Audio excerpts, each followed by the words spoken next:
Farm Week is a production of the Mississippi State University Extension Service. Today on Farm Week, the EPA says it has no plans to ditch its proposed water rule. In the food factor, spice up your grilling with some marinades. In southern gardening, dwarf cannas, they're shorter and their flowers are beautiful. In the markets, cattle prices retreat amid concerns over beef demand, as cotton futures see their biggest one-day gains in 2 months this week.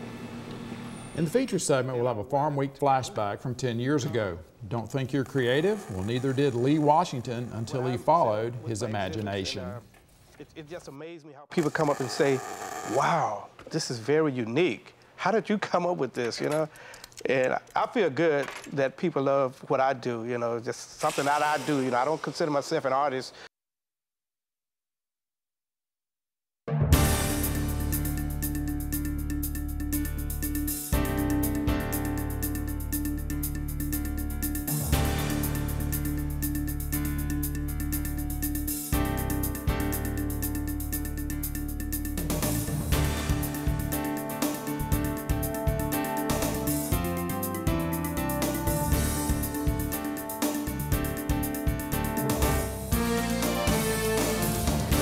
Good day, everyone. I'm Leighton Spann. And I'm Artis Ford. Welcome to Farm Week. It appears the Environmental Protection Agency is not backing off its plans to rewrite its water definition.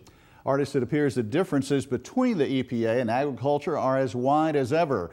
The Deputy Director of the EPA's Office of Water told Brownfield Wednesday the EPA doesn't see the rule as having any significant impact on the agricultural community. The official said the EPA believes the proposed rule would cover less water than what the current rule covers. It doesn't believe it's expanding its jurisdiction. Now, many agricultural groups have signed on to the Ditch the Rule campaign. They say the proposed rule will dramatically increase the EPA's authority.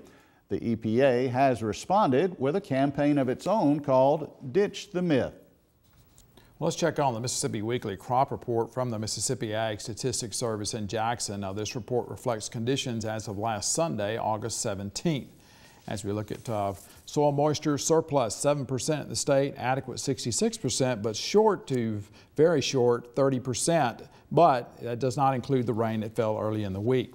Mississippi corn, 60% of the crop is mature. That's 74% is the average for this state. As we look at the harvest, 9% complete, and that's a pretty good piece behind the 5-year average for this state, which is 23%. And that kind of carries down through our report. But as we look at Mississippi corn, it's in great shape, though. Excellent, 30% of the crop. Good, 44%. Mississippi rice, 93% of the crop headed. Mature, 19%, and that is behind the 5-year average of 30%. Mississippi soybeans, we see that the crop is turning color, but once again, this rain and late planting has helped to push the crop later. Dropping leaves, only 2%. Normally, it's 11% by this date. Mississippi cotton, 90% of the crop is setting bolls, and normally it's practically 100% at this date. As we look at 5% of the crop has open bolls, and the 5-year average is 13%. Many of us like to grill, but we may be stuck in a rut of doing it the same way every time. In this week's episode of The Food Factor, Natasha Haynes with the Mississippi State University Extension Service says marinating can deliver new flavor to your grilled food.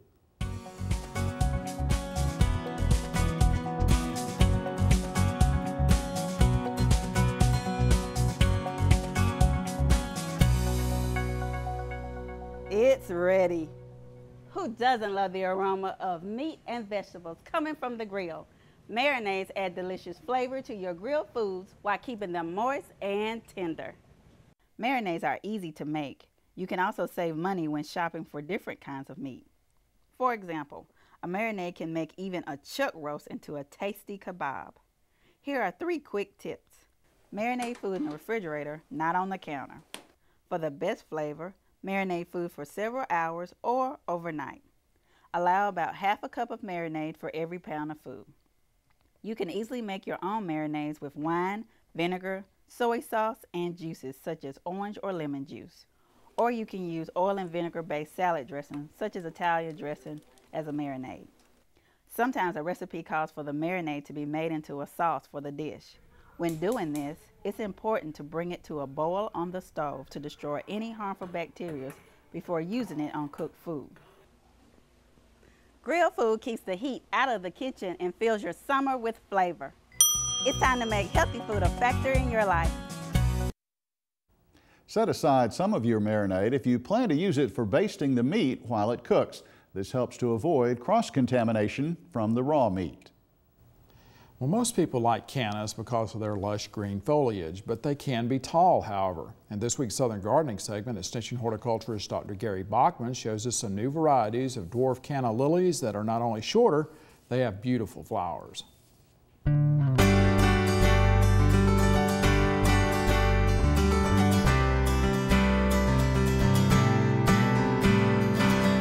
Canna lilies are another easy landscape plant that everyone should have in their garden. Cannas are valued for their large tropical foliage and showy, brilliantly colored flowers. Many gardeners are familiar with the big cannas that have to be grown in the back of the planting bed. With their upright growth habit, canna have an almost statuesque presence in the landscape. But the plant breeders have been at it again, developing selections that have dwarf characteristics. At 16 to 24 inches tall, these canna demand to be planted right up front. A great example is the tropical canna series, which typically has flowers that are about 3 to 4 inches across. The beautiful flowers are soft and form on a spike held high above the wide, lush foliage. Tropical Rose is an All-America Selections winner. Other colors include red and yellow. There is even a selection called Bronze Scarlet, with stunning burgundy bronze leaves and brilliant scarlet blooms. South Pacific Scarlet is a 2013 All-America Selections winner. This plant has 4-inch flowers that are a delicious blend of scarlet shades. You can prolong the bloom period of these dwarf canna through the summer by deadheading. Removing the withering flower stem will allow the shoot below to develop and flower. It's interesting that these dwarf canna are not produced from rhizomes, but are actually grown from seed. This means better branching and more flowers for your landscape. I'm horticulturist Gary Bachman for Southern Gardening.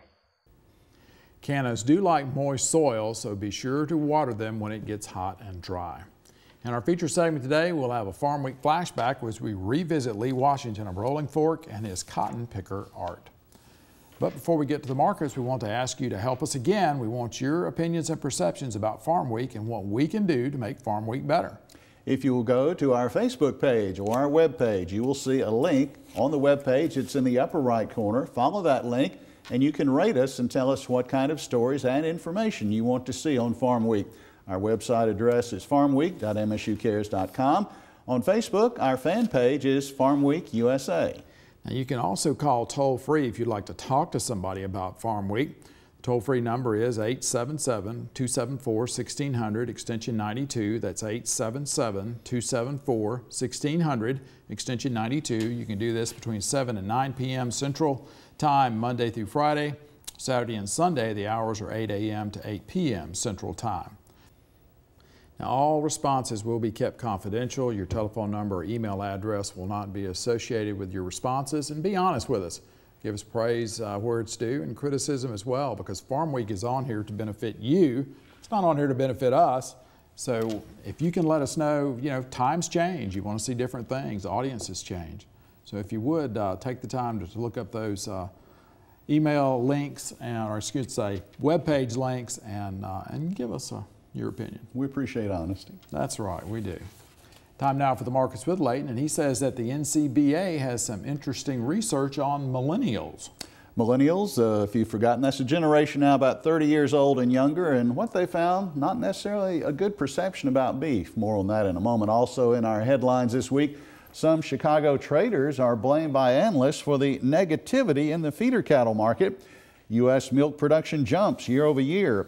And growers are advised it may be a bit too early yet for cotton price fixing. The average trade guess in advance of the August 22nd Cattle on Feed report has placements down 9.5% from last year. In the meantime, the feeder cattle sector in particular has been put somewhat on the defensive. Analyst Walt Hackney put the blame squarely on traders at the Merc when speaking to a state fair crowd. They are driving the attitude of it's a bearish market, we lose 10 bucks a hundred, we're going to lose more, etc. if Russia doesn't step up to the plate, and so forth. I don't subscribe to that. We've got the lowest feeder cattle inventory, well, at least since the 1950s, and maybe beyond. It may be in history. But the fact remains that inventory is anywhere in the area of 2 or 3 or 4 or 5, and there's a lot of debate on that, short of where our needs are in regard to the feedlot capacity and the packer capacity and the inventory that we need to supply them.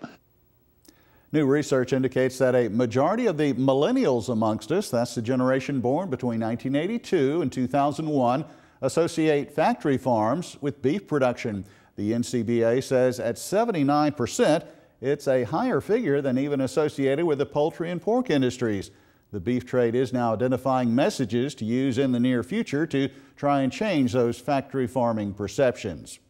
Well, over in the pork sector, lean hog contracts are under pressure as this week nears an end. Analyst Mark Gold says hogs are in a tough bind here, particularly with pork being on Russia's list of banned U.S. ag products. He thinks the price losses this week, though, are not surprising. I think we've kind of budgeted this in. The Russians take about 5% of our pork, so that's going to be a little bit of a hit here. There's going to be more product available, and I think all that combined with the poultry, we're going to see a little bit cheaper prices out here. Milk production in the United States posted a jump in the month of July. DTN is reporting production for the month totaled 17.5 billion pounds. Now that's an increase of almost 4% from a year ago. The U.S. dairy herd added 37,000 head. Milk production per cow increased by 64 pounds. We break from the markets to look at the trivia quiz for this week. And here's the question. In the Mississippi poultry industry, how old is a broiler?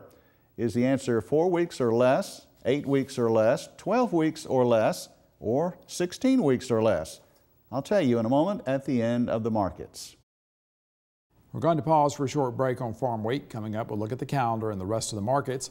Leighton Spann reports the floor for cotton may be 62 cents per pound.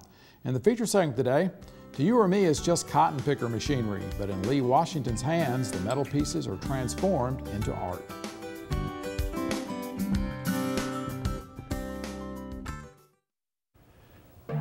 Hi, I'm Leighton Spann, host of Farm Week. You're invited to take part in a viewer survey about Farm Week. We want to know what's good and what's bad. Go to our website, farmweek.msucares.com, look in the upper right corner, and it will direct you to our online survey. There's also a telephone survey where you can tell your thoughts to an actual person. You'll find a link to it on our website as well. You can also find these links on our Farm Week USA Facebook page. Before we get back to the markets, let's look at the Farm Week calendar. We want to make you aware of a change in a popular field day. The annual Muscadine Field Day was supposed to take place this weekend, Saturday, August 23rd. Well, it's been moved to Saturday, September 13th.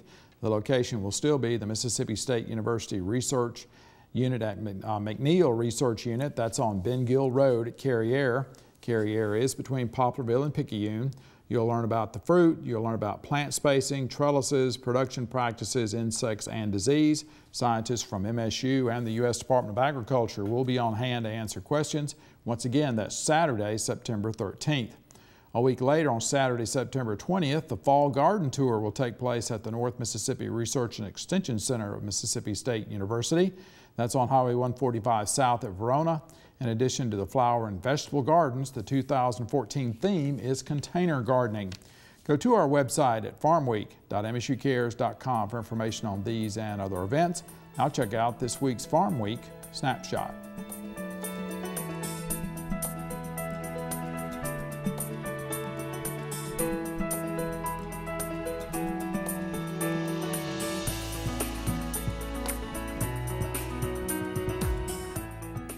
The USDA's first survey-based forecast of this year's cotton crop increased production by 1 million bales. Extension Ag economist John Michael Riley has been reviewing the data from August 12th. He shared some analysis and comments on this week's rally. Well, John Michael, December has enjoyed its highest close in quite a few days. What sparked this rally? It has a lot to do with the general economy, the global economy. A lot of positives have been filtering in, data points coming in from a macroeconomic standpoint that show that the economy is improving. It continues to on this track of improvement. And as I've mentioned before, cotton very receptive to what happens at the general level, and so that's really what's feeding it. I do know that the geopolitical concerns are still very alive and present, but it appears as though those are starting to dissipate just a little bit, and all of this together has really provided a boost to the current price. Of course, we also saw a slight dip in condition ratings from a national perspective in Monday's crop progress and crop condition report, so that also helped kind of spark it to some degree as well. And I guess, as you've noted, the stock market is playing in there along with condition ratings and everything else. Now, that August crop report, it did increase projections as far as U.S. production by about 1 million bales. Yes. But the market itself at that time didn't react wholeheartedly to the South. I mean, it didn't really trip the market that bad. No, the market's been at a very relatively low level. You know, some people might say a level of support there on the bottom end, but you're right. I think everybody expected an increase in terms of both harvested acres and yield. We saw that with that report last week. And some of that's going to be consumed in the export market. Domestic use was unchanged, but we did see an increase in ending stocks. So it's putting some pressure in terms of being able to try to rid ourselves of this supply that we're going to, this boost in supply that we're going to see as a result of better weather mostly across Texas. But again, it was largely expected and didn't really do a whole lot of damage to prices that day and following days. Now, some analysts have declared there is a floor under this market, or a better floor. But of course, there are no guarantees as far as if things turn around, what may happen to the South here. If there were guarantees, I probably wouldn't be talking to you today. I'd be trying to capitalize on those. But you're right. Yeah, this thing could turn around if the general economy does start moving in a southward motion. But overall, we're not seeing that. We're seeing some strength and some resiliency both in the cotton commodity market and in the general economy. So those have been both positive for prices here lately.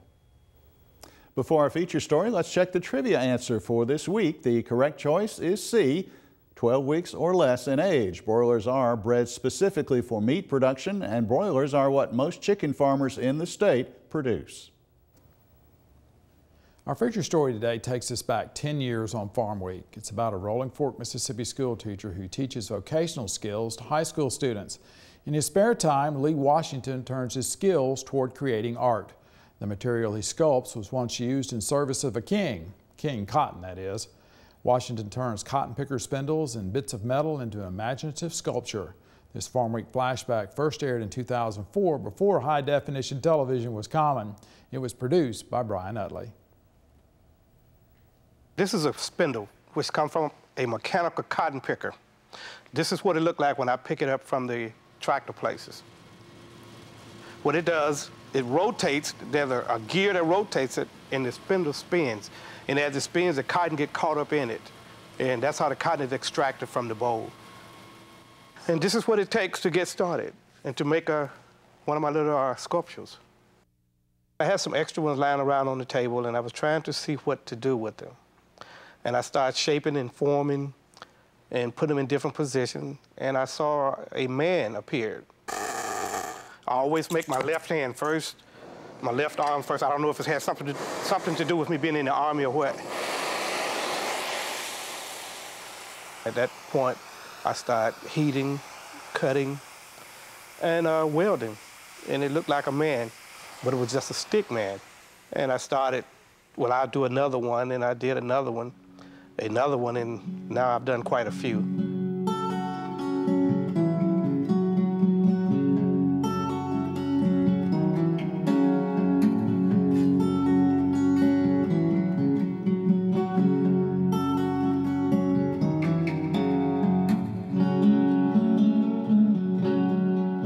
I teach agricultural power and machinery, which deals with a little bit of welding, tractor operation and maintenance. And I try to convey to my students that you can take farm equipment, old farm equipment that's been discarded, and make something valuable out of it. I didn't consider it art. It was just something I called myself doing. At this point, I would lay the man on the table, and then I would weld it together, cover. When I'm set up with my exhibits, and it just amazed me how people come up and say, wow, this is very unique. How did you come up with this, you know? And I feel good that people love what I do, you know, just something that I do. You know, I don't consider myself an artist. Everybody say that I am, but it's just something that I love to do, and I do it. I bought the first one, and I have bought 4 pieces. The crucifixion, a fisherman, and I bought the folding of the flag, and his art is just fabulous. He's creative with his art, and I like the basketball players, and the one with the man and the woman, like they finna get married, something like that was pretty unique. I teach them how to do that if they want to learn. If they don't want to learn, I don't try to force it on them because it's not part of the curriculum. I made a piece for each student, but I made them sit there and watch me as I made each piece that they wanted me to make. And I said, the next time you do one, which should be coming up in April or this month, I said, well, you're gonna have to do the next one by yourself. Well, this one is okay. Well, I was welding one day, and then it was like this big one that he was making. Then I said I wanted to try one, so I made one like a man like hunting deer. Yeah, then I made one of those while the man was in the deer stand. So that's when I made. I made 2 of those. I can do that? He tell me all the time, nothing gonna leave out this shop half done. Like, he'll tell you something, he'll joke about it, but when he gets serious, he's serious about it. Like, he wants you to get the job done. Like, he's not the type of person that you just up and just half do it. He want everything done to perfection. You don't want to go like I said, he's just a fun person. He fun, he real cool.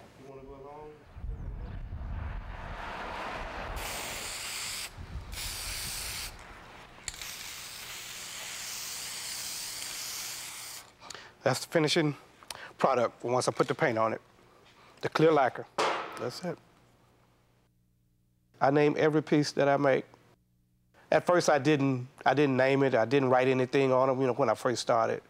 And to one lady said, you're supposed to write on the back of this thing, you know, she wouldn't accept it until I wrote on it. And that's, you know, and when I started thinking about artists, when you look at artwork that has been painted, you know, it's always had someone's name on it. So I got in gear, got it straight.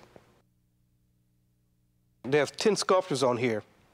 Of course, there's one walking down the center with the money tray, and people are putting money in there. And then there's some sitting, and you can see how they're looking up at the preacher. And I decided I would have the preacher standing up with his arm outstretched, preaching. I took a dollar bill and had cut it up into small pieces, so it looked like that everyone who's there are giving money to the preacher. I just make things because I don't know what someone's gonna ask for. I make things that I like, of course, but I just try to find a different variety of things that people want.